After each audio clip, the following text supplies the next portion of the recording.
Hi all, welcome to my channel. तो आज मैं आपके साथ शेयर करने वाली हूँ ब्लैक फॉरेस्ट केक की रेसिपी। इसे हम बिल्कुल स्टार्ट से बनाएंगे और सारे स्टेप्स को हम फॉलो करने वाले हैं। इसके लिए मैंने 1 + 1/4 कप ऑफ मैदा लिया है और इसे हम कप में दबा कर नहीं लेंगे, बिल्कुल कप के ऊपर लेवल करके लेंगे। केक बनाने के टाइम हमें मेजरमेंट्स का थोड़ा ध्यान देना होता है।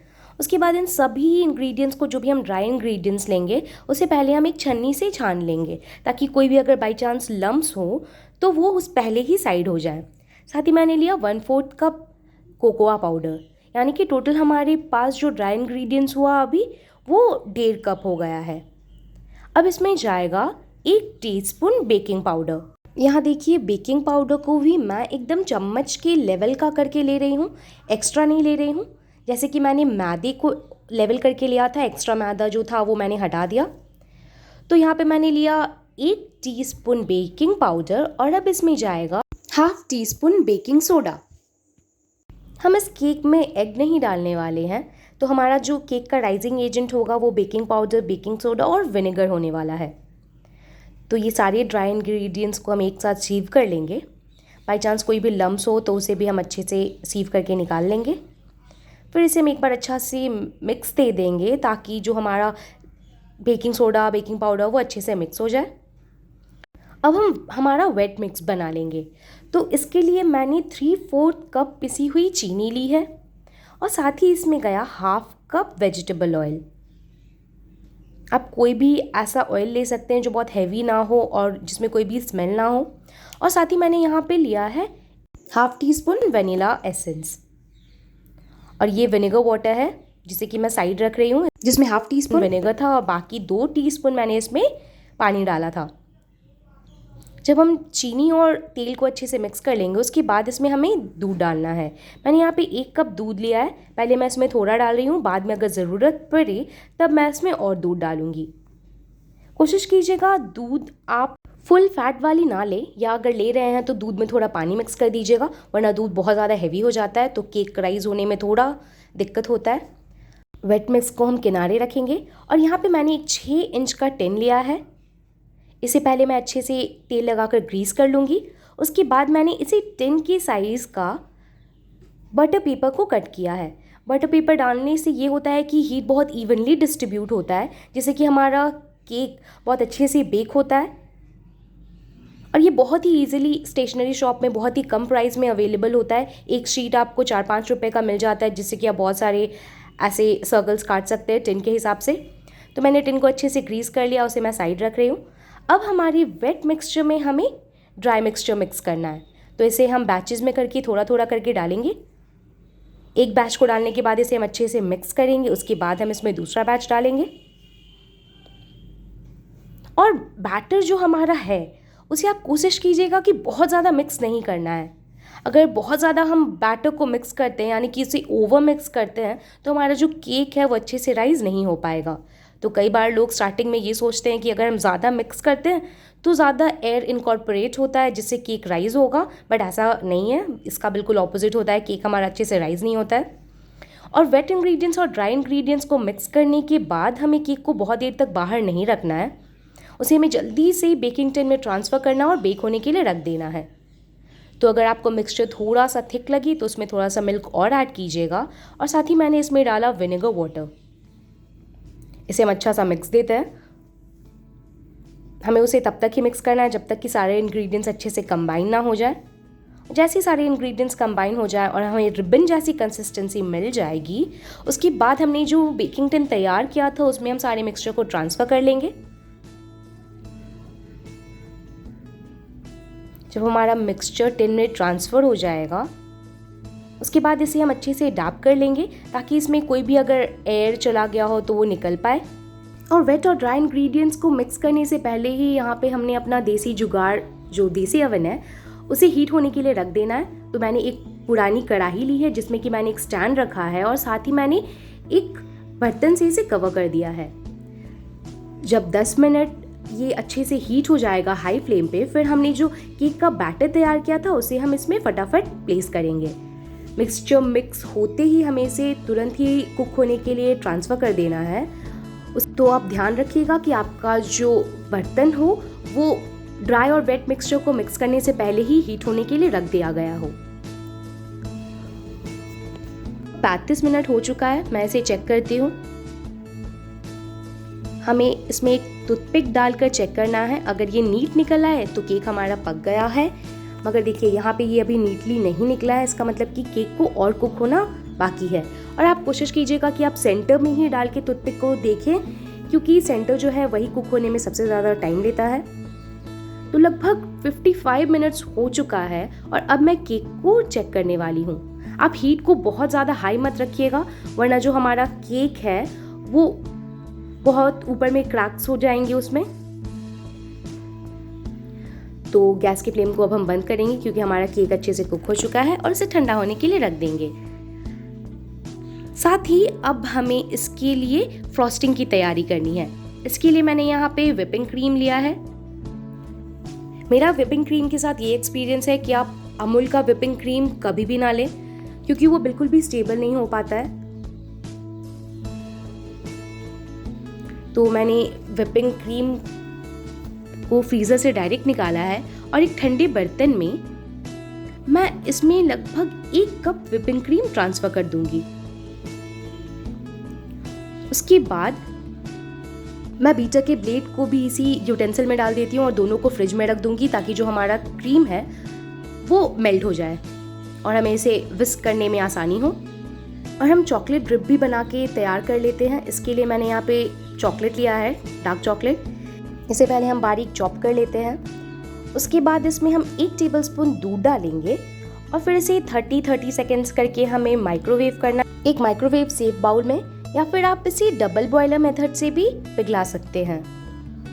डबल बॉयलर में आपको ये करना होगा कि आपको बॉइलिंग वाटर एक बर्तन में नीचे रखना है और उसके ऊपर आपको ये चॉकलेट का मिक्सचर रखना है। वो स्टीम से ही हमारा चॉकलेट मेल्ट हो जाएगा। उसके बाद मैंने यहाँ पे चेरीज लिया है, हम चेरीज को भी बारीक चॉप कर लेंगे। ये चेरी जो है हमारी केक के लेयर के बीच में जाएगा। अगर आपको चेरीज ज़्यादा पसंद ना हो तो आप इस स्टेप को स्किप कर दीजिएगा। चेरी हमारा बारीक चॉप हो चुका है। अब इसे हम एक बाउल में डालेंगे।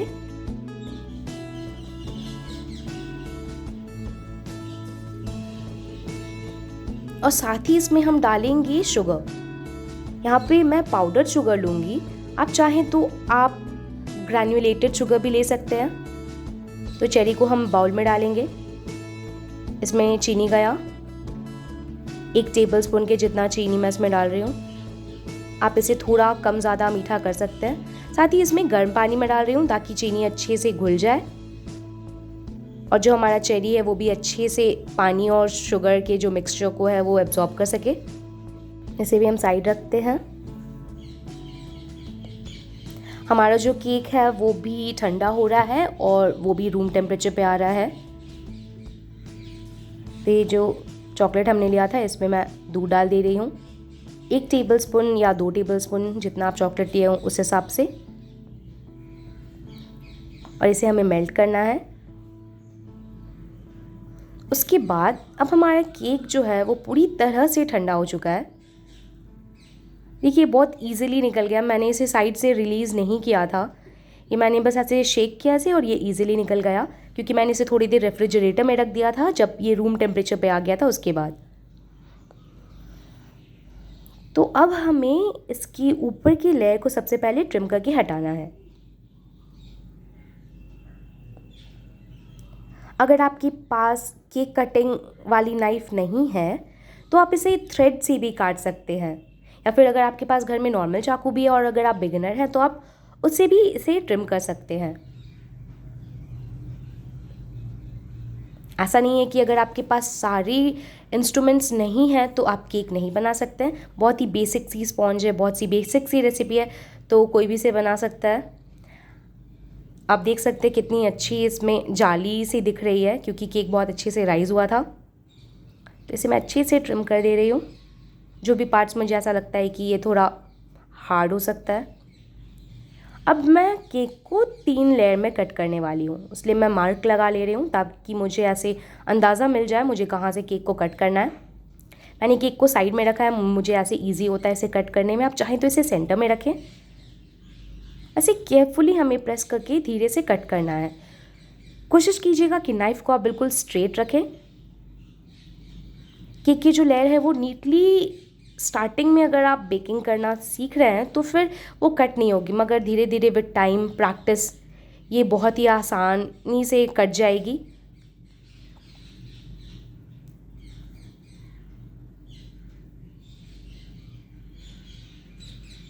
अगर आपको कोई भी कन्फ्यूजन हो या फिर आपको कोई भी सजेशन देना हो तो कमेंट सेक्शन में आप मुझे वो ज़रूर बताइए। ये बहुत ज़्यादा डेलिकेट था तो मैंने ऐसे रफली उठाया तो थोड़ा सा क्रैक आ गया केक में। तो मैंने केक को साइड रखा है और अब हमें हमारी क्रीम को बीट करना है। इसके लिए मैं यहाँ इलेक्ट्रिक बीटर का यूज़ कर रही हूँ। इससे 5 से 6 मिनट में हमारी क्रीम बहुत ही आसानी से रेडी हो जाती है और बहुत अच्छा राइज़ होता है। अगर आपके पास ये नहीं है तो आप इसे विस्क से भी कर सकते हैं, उसमें मेहनत और टाइम थोड़ा ज़्यादा लगता है। अगर आप रेगुलर बेकर हैं तब आपको इलेक्ट्रिक बीटर ले लेना चाहिए, बट अगर आप कभी कभार ओकेजनली करते हैं बेकिंग तो फिर विस्क से काम चल जाएगा। तो सबसे पहले हमें इसे स्टेज 1 पे बीट करना है, तब तक कि जब तक कि इसमें सॉफ्ट पीक ना बन जाए। अगर स्टार्टिंग में इसे हम हाई स्पीड पे बीट करेंगे तो ये अच्छे से राइज़ नहीं हो पाएगा। तो हमें इसमें सॉफ्ट पीक्स आने का इंतज़ार करना है। और अभी वेदर ठंडा है इसलिए मुझे आइस बात नीचे रखने की ज़रूरत नहीं पड़ी। अगर मान लीजिए गर्मी का मौसम है तो आपको नीचे एक बर्तन में आइस भर के रखना होगा ताकि हमारा जो क्रीम है वो बहुत ज़्यादा हीट ना हो जाए। ये देखिए 2-3 मिनट में इसमें सॉफ्ट पीक्स बन गए हैं। अब मैं क्या करूँगी, मैं स्पीड को इंक्रीज़ कर दूँगी। अब मैं एकदम हाईएस्ट स्पीड पे इसे बीट करूँगी। हमें तब तक के लिए इसे बीट करना है जब तक कि ये अच्छे से स्टेबल ना हो जाए। इसका वॉल्यूम जितना मैंने लिया था ये उसका डबल ट्रिपल हो चुका है। तो देखिए 5 से 6 मिनट में अब इसमें देखिए पीक्स भी हमारे कितने वेल डिफाइंड है। ये बिल्कुल भी नीचे ऐसे गिर नहीं रहे हैं, एकदम शार्प सा इसका पीक है। इस स्टेज पे हमें समझ जाना है कि हमारा जो क्रीम है वो अच्छे से बीट हो चुका है। ये देखिए अगर आप स्पैचुला लेके देखेंगे तो ये गिर भी नहीं रहा है नीचे, इसका मतलब कि क्रीम हमारा हो चुका है। अब हमें केक को असेंबल करना है। तो क्रीम को हम साइड रखेंगे और ये रहा हमने जो केक को हमने स्लाइस किया था वो। आप डायरेक्टली इसे टर्न टेबल पे भी सजा सकते हैं, मगर मेरे पास ये केक वाला बोर्ड है इसलिए मैं इस पे जाऊंगी इसका डेकोरेशन करने। सबसे पहले केक हमारा स्टेबल रहे इसलिए मैंने बेस में थोड़ा सा क्रीम लगा दिया है ताकि केक हमारा इधर उधर ज़्यादा शेक ना हो। उसके बाद मैंने इस पर सबसे पहले फर्स्ट लेयर रखा केक का। अब इसे हमें सोक करना है हमारे शुगर चेरी वाली सिरप से ताकि हमारा केक जो है वो अंदर से बहुत मॉइस्ट लगे।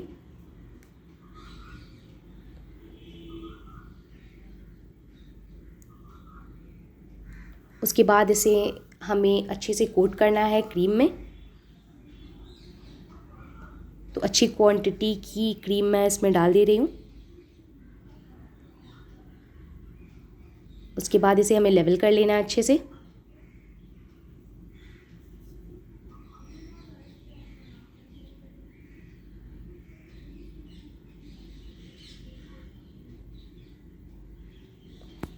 अगर आप चाहें तो आप केक को OTG में भी बेक कर सकते हैं और माइक्रोवेव ओवन में भी कन्वेक्शन मोड में बेक कर सकते हैं। नॉर्मली सजेस्ट किया जाता है केक के लिए बेकिंग टेम्परेचर जो हमारा है वो 180 डिग्री सेल्सियस होना चाहिए, बट वो वेरी करता है हमारे ओवन टू ओवन पे। जैसे कि मेरे पास IFB है तो 180 बहुत ज़्यादा हाई हो जाता है, मेरा जो केक है वो जल जाता है, तो मैं उसे 160 पे बेक करती हूँ। तो मैंने क्रीम डालने के बाद थोड़ा सा चेरी भी इसमें डाल दिया और जो केक का लेयर मुझसे टूट गया था उस केक के लेयर को मैं बीच में डाल दे रही हूँ। उसके बाद इसे भी मैं शुगर वाटर से सोक कर दूँगी अच्छे से।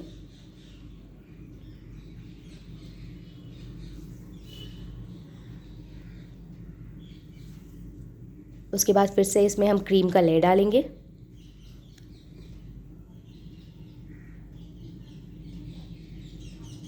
आप चाहें तो इसे 2 पीसेस में भी रख सकते हैं अगर आपको इसे बहुत ज़्यादा थिन नहीं करना है। या फिर इसकी हाइट उतनी ज़्यादा नहीं बढ़ानी है, इसे छोटा सा केक ही रखना है, तो जो एक्स्ट्रा क्रीम है उसी साइड्स पे हम लगा सकते हैं। और 2 स्पैचुला का यूज़ कीजिएगा, वरना जो केक के जो टुकड़े हैं वो हमारी क्रीम में चला जाएगा, फिर वो जो बाहर का हमारा फाइनल कोटिंग होगा उस पर भी वो केक का हमें क्रम्स दिखेगा। मैंने चेरी भी केक के ऊपर डाला, अब मैं थर्ड लेयर को भी प्लेस कर रही हूँ। सबसे पहले मैं थोड़ा सा क्रीम लगाकर इसकी इनर कोटिंग कर ले रही हूँ। इससे ये होगा कि जो भी हमारा केक का क्रम्बल है वो अच्छे से कंबाइन हो जाएगा, ताकि जब हम फाइनल लेयरिंग इसे करने लगे तो ये छोटे छोटे जो केक के टुकड़े हैं वो हमारे बाहर वाले केक के कवर पे ना आए, वरना हमारा केक उतना नीट नहीं लगेगा। इसीलिए इसे अच्छे से हमें बाइंड कर देना है, पैक कर देना है अच्छे से। उसके बाद स्पैचुला को फिर से अच्छे से क्लीन करना है। उसके बाद हम इसकी करेंगे फाइनल कोटिंग। तो हमें अच्छा अमाउंट ऑफ क्रीम इस पे डालना है। उसके बाद हमें इसे अच्छे से ड्रेस करना है।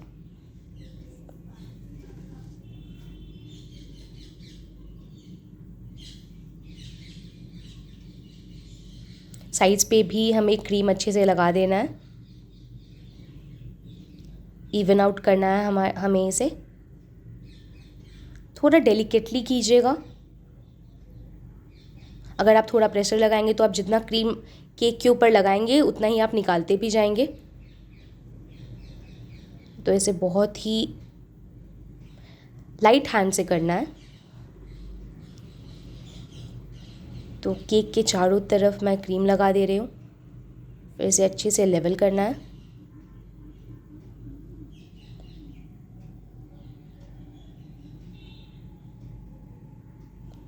स्पैचुला को आपको थोड़ा सा टिल्टेड रखना है, तभी हमारी जो लेयरिंग है वो बहुत ही स्मूथ से हो पाएगी। हल्का सा एंगल पे से रखना है, बिल्कुल ऐसे स्ट्रेट नहीं रखना है। तो केक को हमें अच्छे से ड्रेस करना है। केक हमारा अच्छे से ड्रेस हो चुका है। हम हमारी बोर्ड को क्लीन कर लेते हैं एक टिश्यू पेपर की सहायता से। इसे जो भी एक्स्ट्रा क्रीम था उसे मैं हटा दे रही हूँ। अब हमें इस पर चॉकलेट ड्रिप डालना है। तो इसके लिए मैंने यहाँ पे पाइपिंग बैग लिया। अगर आपके पास मान लीजिए पाइपिंग बैग नहीं है तो जो दूध के पैकेट आते हैं आप उसे भी वॉश करके ड्राई करके यूज़ कर सकते हैं। तो देखिए मैंने जो चॉकलेट मेल्ट किया वो कितना सिल्की स्मूथ है, और ये रूम टेम्परेचर पे है। मैंने दूध इसमें मिलाया था इसलिए ये फ्लोइंग कंसिस्टेंसी में है। आप गर्म चॉकलेट सिरप मत डाल दीजिएगा केक पे, वरना हमारा जो केक है उसका शेप बिगड़ सकता है, क्योंकि हमारी जो क्रीम है वो बहुत ही ठंडी है। तो अगर गर्म चॉकलेट गया तो मे भी उसे डिफॉर्म कर सकता है। तो आप एक ग्लास या कप की सहायता से पाइपिंग बैग में क्रीम या फिर चॉकलेट सिरप भर सकते हैं। और केक का डेकोरेशन करने के लिए मैं यहाँ पे नोज़ल ले रही हूँ। 2D नोज़ल है, ये सबसे बेसिक नोज़ल होता है। इसे आप बहुत तरह तरह के डिज़ाइंस बना सकते हैं। और नोज़ल डालने के बाद आप केक का जो टिप है वो कट कर लीजिएगा। मैं यहाँ कट करना भूल गई हूँ तो मैं इसे बाद में कट करूँगी, मगर आप पहले ही कट कर लीजिएगा, तभी जब हम क्रीम डालेंगे तो हम इसे नीचे पुश कर पाएंगे। तो अब जो क्रीम बच गया था उसे मैं इसमें डाल रही हूँ। आप या तो इसे ग्लास में रख के करें या फिर अपने हाथों में ही सी शेप बना के ऐसे पाइपिंग बैग को पकड़ सकते हैं और क्रीम उसमें फिल कर सकते हैं। उसके बाद हमें इसे अच्छे से सील करना है। मैंने इसका टिप भी कट कर लिया और अब इस पे हम हमारी मनपसंद जो भी डिज़ाइन हो वो बना सकते हैं। ये केक बनाने का जो केक डेकोरेशन का पार्ट होता है वो सबसे ज़्यादा इंटरेस्टिंग होता है। अभी तो मैं इसमें बेसिक डेकोरेशन कर, मगर आप इसमें अपनी पूरी क्रिएटिविटी ऐड कर सकते हैं। तो जो ये ड्रिपिंग चॉकलेट है उसका टिप को मैं कट कर दे रही हूँ और उसके बाद हमें इसे केक के साइड्स में डालना है ताकि ये ड्रिप हो। मुझे ऐसे हाफ ड्रिप रहता है तो वो ज़्यादा पसंद आता है, इसलिए मैंने चॉकलेट जो सिरप है हमारा उसको मैंने बहुत ज़्यादा थिन नहीं किया है, वो थोड़ा सा थिक ही रहने दिया है ताकि वो पूरा नीचे तक फ्लो ना हो जाए। अगर आपके पास चॉकलेट सिरप नहीं है तो आप हर्शीज़ वगैरह जो रेडीमेड चॉकलेट सिरप आते हैं उसका भी इस्तेमाल कर सकते हैं, या मान लीजिए आप डेयरी मिल्क को भी मेल्ट करके यूज़ कर सकते हैं। तो ये बहुत इंटरेस्टिंग पार्ट होता है। आप चाहें तो आप केक का पूरा टॉप भी कवर कर सकते हैं। इसमें बहुत वैरायटी होती है, आप जैसे चाहें वैसे इसे डेकोरेट कर सकते हैं।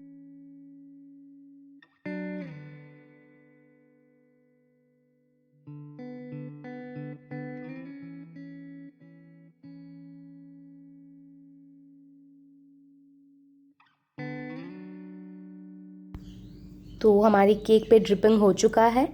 अब इसमें हम बनाएंगे फ्लावर्स।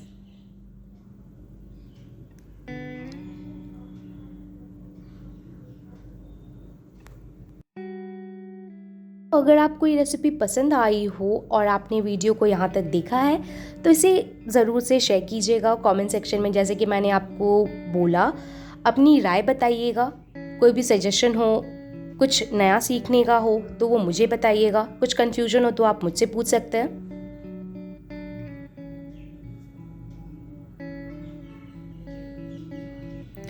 उसके बाद इसे हम चेरी से गार्निश करेंगे। आप इस पे चोको चिप्स भी डाल सकते हैं और साथ ही सेंटर में मैं यहाँ पे डालूंगी चॉकलेट सेविंग्स। और हमारा ब्लैक फॉरेस्ट केक तैयार है। इसे आप थोड़ी देर के लिए फ्रिज में अच्छे से सेट हो जाने दीजिएगा। उसके बाद enjoy and do not forget to subscribe and click on the bell icon.